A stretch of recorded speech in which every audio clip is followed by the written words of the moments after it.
Moses ist vom Berg runtergegangen. Und wie er dicht hingekommen ist, wo die Leute waren, hat er den Hämmers gesehen und ist rasend geworden.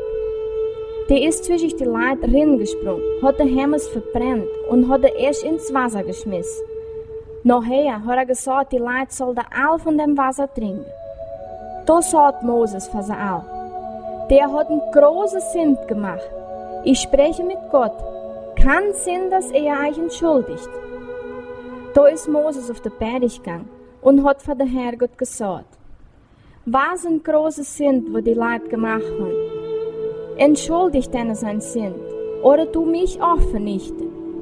Gott hat geantwortet: Bloß die, wo gegen mich gesinnt haben, müssen sterben.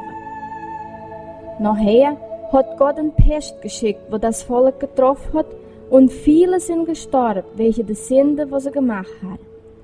Wie die Pest rum war, sind sie auf einen anderen Platz gewandert.